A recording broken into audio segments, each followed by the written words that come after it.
لا حول ولا قوة إلا بالله العلي العظيم حسبنا الله ونعم الوكيل ونعم المولى ونعم النصير بسم الله الرحمن الرحيم الحمد لله الذي هدانا لهذا وما كنا لنهتدي لولا أن هدانا الله لقد جاءت رسل ربنا بالحق والصلاة والسلام على سيدنا ونبينا وشفيع ذنوبنا وطبيب نفوسنا وحبيب قلوبنا أبي القاسم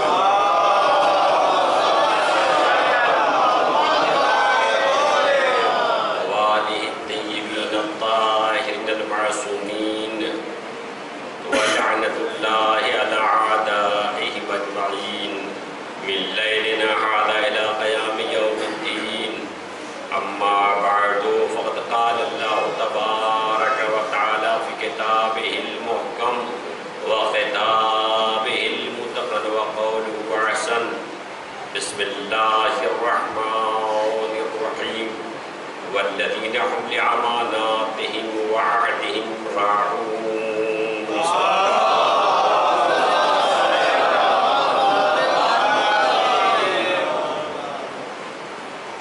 سورہ مومنون کی آیت کریمہ کی میں نے تلاوت کی ہے.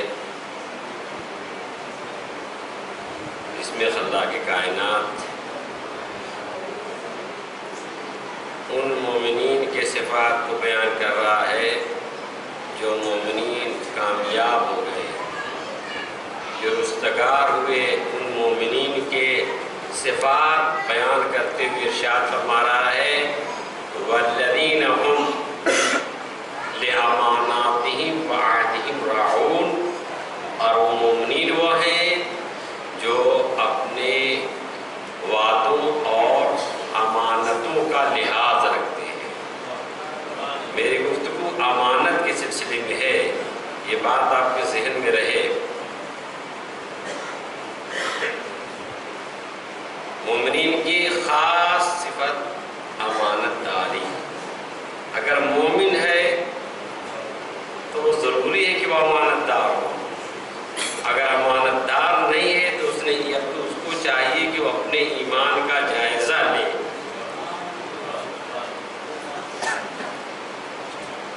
کل میں نے بات بیان کی تھی کہ ایک بیٹی اپنے باپ سے ایک جوان کے لیے کہہ رہی ہے یا ابتی استاجرہ ان خیر من استاجرت القوی الامین. اے میرے بابا آپ اس کو نوکر رکھ لیجئے، اس لیے کہ آپ اس کو بھی نوکر رکھیں گے بہتر وہ ہے جو طاقتور ہو اور امین امانت دار ہو. دیکھیے بات یہ ہے کہ مرد اگر کسی کو امین کہے تو اور بات ہے، عورت اگر امین کہے تو بہت خاص بات ہے. عورت کہہ رہی ہے کہ یہ امین ہے، اس پر جناب شعیب چونکے کہ امانت دار ہے. تم کو کیسے معلوم؟ تو اس نے بیان کیا کہ بابا جب آپ نے مجھے اس کو بلانے کے لیے بھیجا تو میں آگے آگے چل رہی تھی. مشیت قدامہ، میں اس کے آگے آگے چل رہی تھی. فقال، اس نے کہا کیا کہا امشی من خلفی، تم میرے پیچھے ہو کے چلو. انا من قوم لا ننظر الى ادبار النساء، ہم اس گروہ سے تعلق رکھتے ہیں جو عورتوں کے پشت پر بھی نگاہ نہیں ڈالتے.